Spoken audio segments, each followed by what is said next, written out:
Кинофенове, в предстоящото събитие на Comic Con в Калифорния, Warner Brothers официално споделиха, че смъртоносна битка, или както ние обичаме да наричаме Mortal Kombat, вече има зелена светлина за подготовката на третата част. Само се представете, втория филм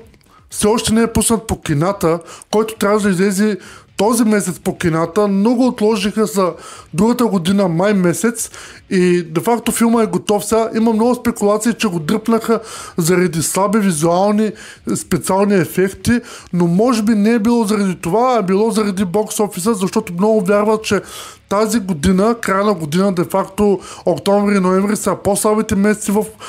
годината и са се притеснявали, че филма може да получи бокс офис провал. Затова са го изместили май месец, защото май месец е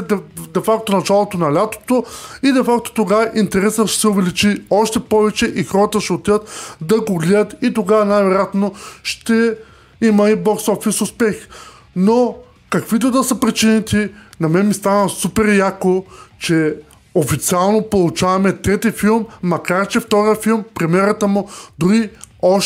все още не е пусната в кината. Така че ще ме е много интересно да разбера, като отида следващата година на кино, дали по някакъв начин са поправили малко грешки във втория филм, защото имаше доста грешки, и дали ще видим нещо вау, нещо визуално, или просто са го направили просто и единствено за да приберат повече пари в джобчето си Warner Brothers. Така че скоро повече информация, за да разберем третия филм каква посока ще извърви,